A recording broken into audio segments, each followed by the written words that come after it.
If the Volume 8 opening is any indication, there are a couple people in Salem's faction that aren't exactly happy with their current position, and may be looking for a bit of a career change moving forward in Volume 8. I'm of course talking about Neapolitan and Emerald Sustrai, who have about had it with their treatment as one of Cinder's allies. Or, sorry, should I say Cinder's assets. Both of them joined up for their own reasons, and their reasons did make sense at the time. Emerald was alone, and Cinder got her off the streets, likely gave her a purpose from that point forward, and from then on has been pretty much devoted to Cinder. Neapolitan was a bit more shaky, she only joining up to accomplish her own goal. After losing Roman Torchwick, she was on her own, and wanted revenge against RWBY. Cinder was just the quickest way to do that, and could get a direct line to RWBY. But now, with the way that Cinder is treating them, well, Neo for sure wants out, and Emerald's going to be a little bit harder to shake free, but neither of them are exactly happy. We saw this blatantly in episode 1 of Volume 8, and have seen this periodically ever since either of them have joined up with Cinder. Whenever they would do anything for her, they would be met with no appreciation, or just blatantly having Cinder taking credit for their actions. Admittedly, Cinder wasn't that bad when we first were introduced to her in the beginning volumes of the RWBY series. She did show some appreciation to Mercury and Emerald, but after Volume 3, when she lost her arm and her eye and got the full maiden powers and continued on that path where she's become laser-focused on obtaining power,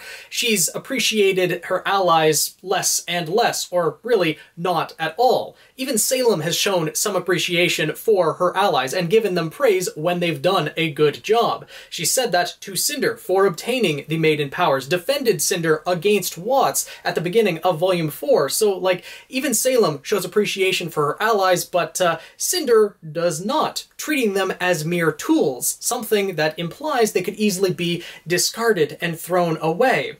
If we look at everything Cinder has accomplished in the RWBY series thus far, it's largely in part because of the people she has around her.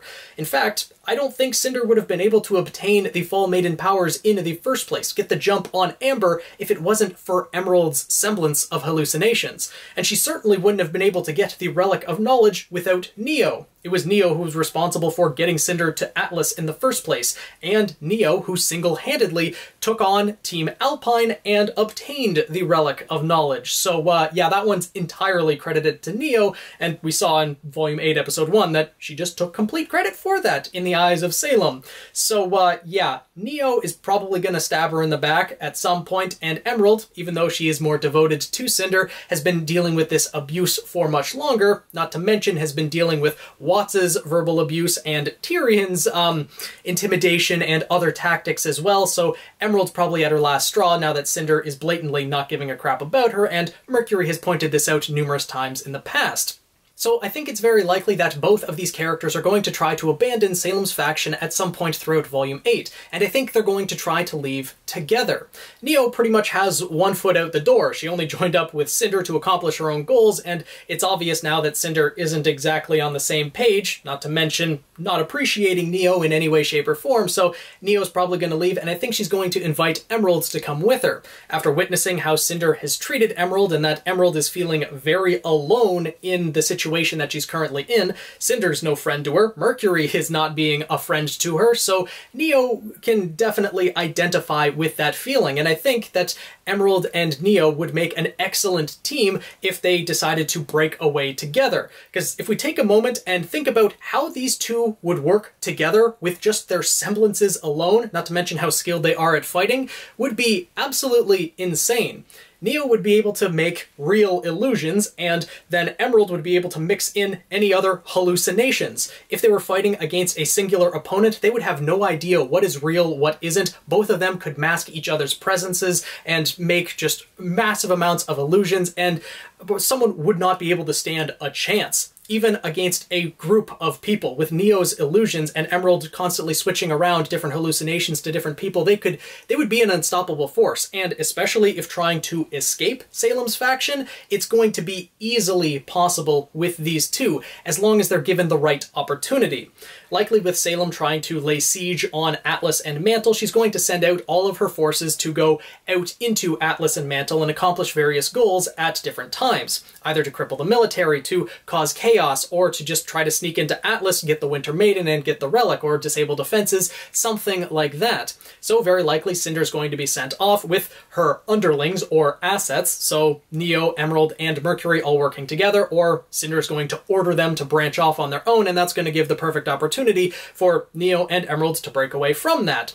Because if they tried to escape while on the Grim Whale, that probably wouldn't work out that well, because if they were ever found out, a horde of Grim would just come raining down upon them. So there's going to be opportunities for them to escape, but it's going to have to be at the right time.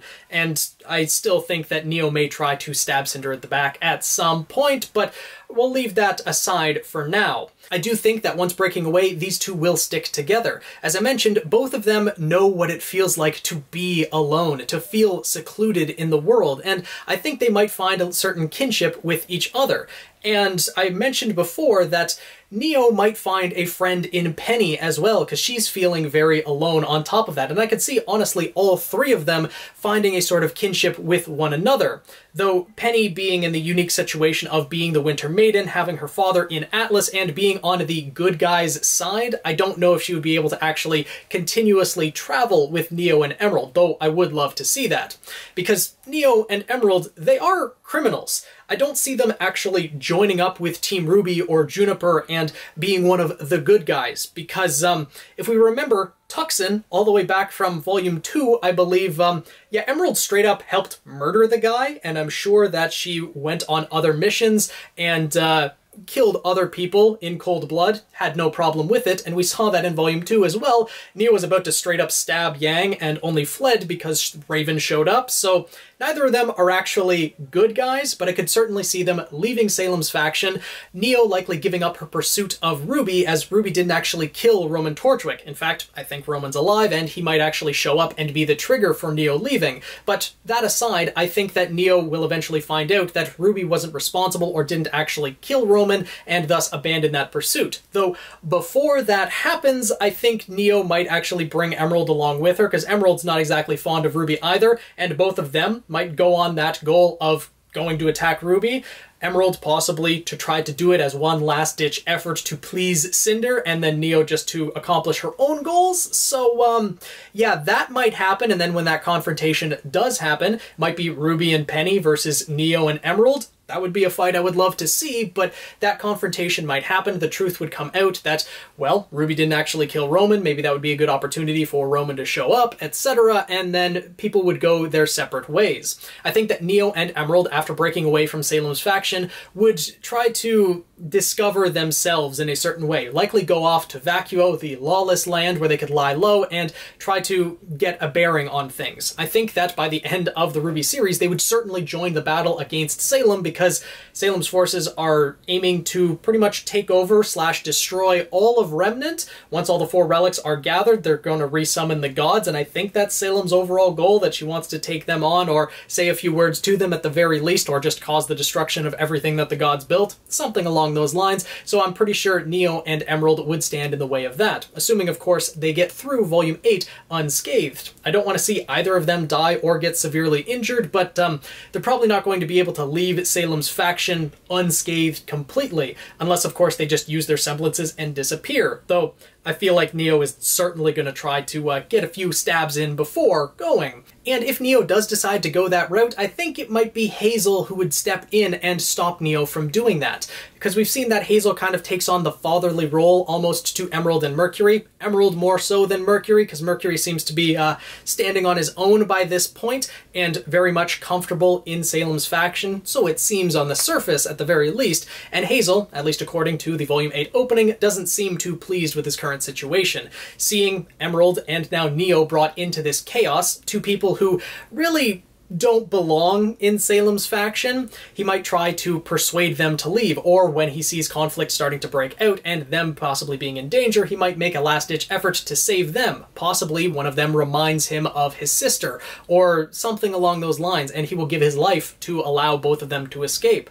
I have a feeling that Hazel might die this volume as well, but, you know, we'll see what ends up happening. There are a couple different avenues that could be taken for Neo and Emerald to escape from Salem's faction and break away from Cinder, because, good lord, they need to. And I'm sure they want to, because Cinder is so focused on just obtaining power and getting back in Salem's good graces that she doesn't care about anyone or anything around her. In fact, just treating her allies as assets. Mercury is probably in the best position out of all of them because he realizes this and is using that to his own advantage to advance his position with Salem.